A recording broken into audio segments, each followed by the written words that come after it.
Andy asks, should anger always be subordinate to reason? So this is where we get into the virtues and vices. And the answer for Aristotle is yes, but that doesn't mean that you don't get angry as if like reason, is like a blocker for anger. It does have to remain, you could say, integrated with reason in order to be virtuous. So to have the virtue, and this again goes to Andy's question, to have the virtue is not just to act in accordance with reason and with prudence, practical wisdom, which we're going to talk about much more in a couple weeks. It also means to behave as, like he says, to be just or to be temperate means to behave in the way that the just or the temperate person does. It's like taking on a certain kind of style. And I think we can apply this to anger too.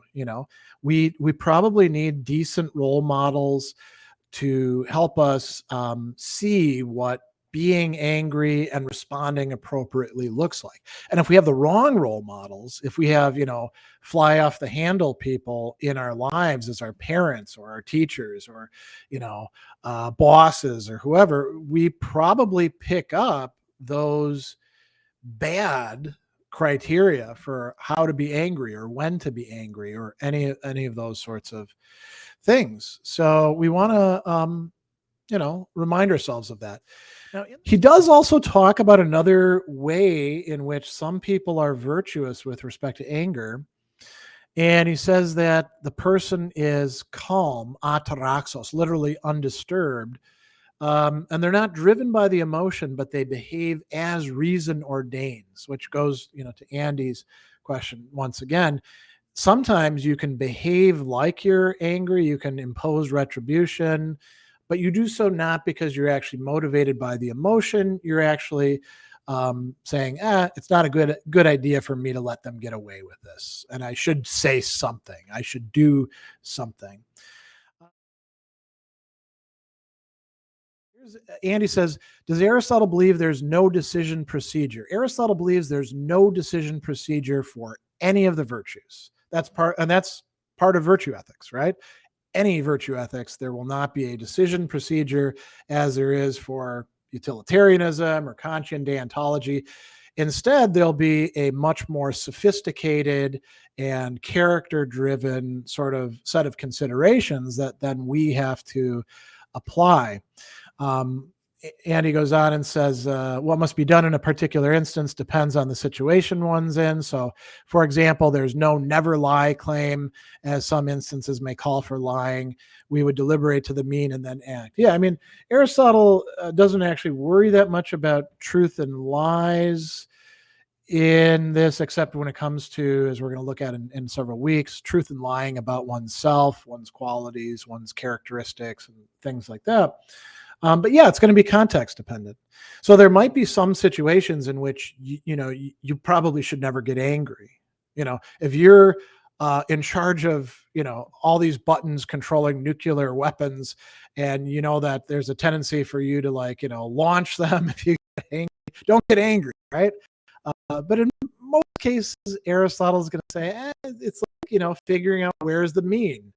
And it could vary from situation to situation. That's why it's so important to pay attention to all these intensifiers of anger or dynamics in which we do get angry. And we want to keep in mind, if we're lucky enough to have them, the role models that we have of people who are virtuous with respect to their response of anger. So this goes to that question, does anger have an object? Yes, it has a very general object. Apparent retribution. Timorias phenomenes. Now, timorias is coming from the word for honor or social status. Timorias is sort of like a restoration of the social status that has been taken from one that was damaged, that was lowered in some respect. You set things right, that you rectify things. The phenomenes means apparent or imagined. This is very, very important.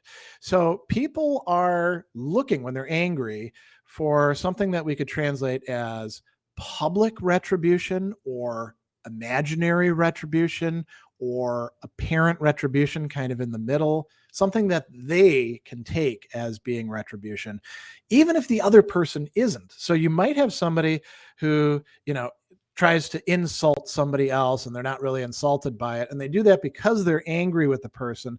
And the other person is like, whatever, dude, I don't care what you think.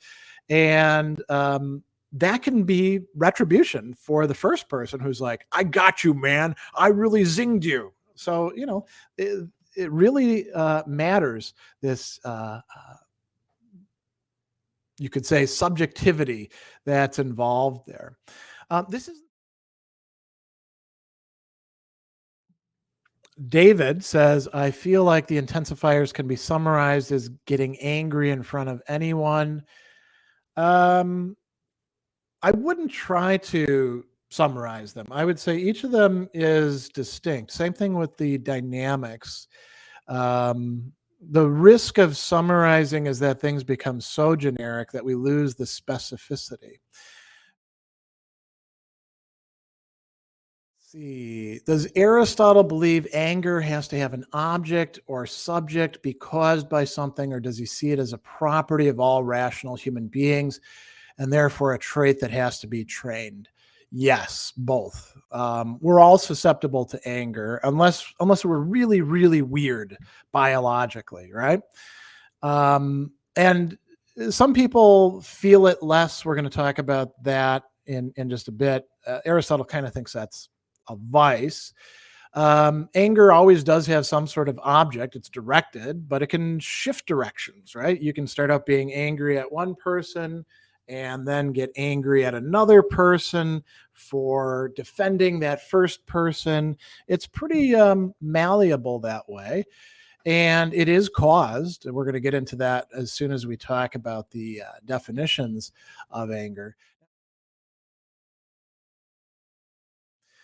George has a question about how do you get yourself out of anger, and I'm going to address that in just a little bit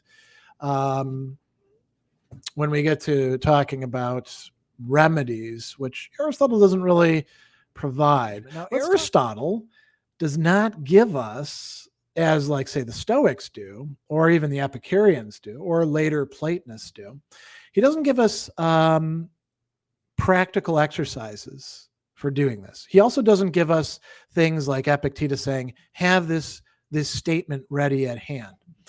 And that's kind of a lack within Aristotle's ethical approach. But I don't think that means that we can't take what Aristotle does tell us and use that, build off of that, develop that into exercises. And so let me give you an example of how we might be able to do that. Each of these rights that we talked about with the virtuous mean, we can take a pause, which is very, very helpful when it comes to anger. Counting to 10 really does help, so long as during the time that you're counting to 10, you're not like, 1, I'm so angry. 2, I'm so angry. 3, I can't believe that son of a bitch. 4, so long as you're actually like not concentrating on your anger, that'll help. And then you can say to yourself, am I angry with the right person?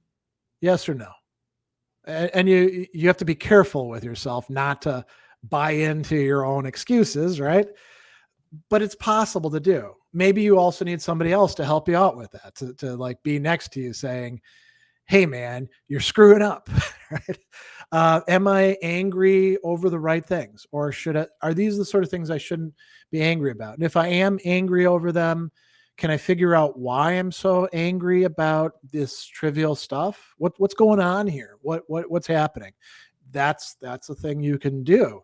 Am I expressing my anger in the right way? Do I need to place some limits on how I'm expressing my anger? How long should I be angry about this? What else can I do to try to replace this anger with some other kind of affectivity or emotion? We can also be on guard against something that Aristotle does tell us about. Aristotle says that anger syllogizes, which means that it involves reasoning processes, that whole complicated definition. I have been slighted by that jackass over there who didn't have any good reason to do it, and it's affecting me. And now it made me upset. I feel pain because of that slighting. I should retaliate against that person. And the retaliation should be something that's, really clear for me, phenomene. There's a reasoning process there. And Aristotle says that we can try to avoid being led down these paths. Anger is like a hasty servant who listens to half of what's being said and then goes off and, rushes to complete the instructions that it misheard. We can look at our own tendency. Now, George, how do you shake yourself out of this prism of anger? You can say to yourself, I am probably being stupid right now, and I need to take a step back and look carefully at how I'm thinking about these matters, right? I need to see how I'm syllogizing, or how my anger is running the show, how it's seduced practical rationality. And we could bring in other exercises from other people as well. Let's actually take Allison's first. If you don't like confrontation, you're probably going to avoid getting angry. So would Aristotle see that as a lack of courage? So it's not about courage here. It's about anger and anger's management. Courage and mildness are two different virtues. And if you don't like confrontation, that doesn't mean that you're not necessarily getting angry. People get angry and stew and don't express it, and then find some other way to vent that anger because they don't like confrontation. There are rage rooms that you can purchase time in where you go in and smash stuff up. Aristotle will probably say, not really a great idea. And then there's also expressing your anger, passive aggressively, which Aristotle doesn't talk about, but I think is another vicious disposition that's possible. And so, a confrontation avoidance from an Aristotelian perspective could in fact lead eventually down the line to developing a vicious disposition of being passive, of being as he says, slavish or spiritless when it comes to anger. This unfortunately happens to a lot of people in family situations where only the dad gets to be angry and the kids don't get to be angry, right? And they get beat if they display anger as a form of defiance, right? That can really screw things up for them psychologically and then ethically as well. Being given all sorts of bad examples, be like this other person over here who put up with everything and never retaliated. From an Aristotelian perspective, that kind of saintly patience is actually bad for us. So this is where Aristotle's going to differ from, like I said, some of the later Christian authors, from the Stoics. But he's going to be in line with, Plato and the Epicureans and some other Christian authors. Now, George says, how is it possible to shake yourself out of that prism of anger, given that you genuinely believe other people deserve your retribution? So, broader question about how, if you recognize that you are vicious, how do you work to get yourself away from that viciousness and start moving yourself towards, if not virtue, at least self-control, right? Acting like the virtuous person, even though it's tough for you to do it.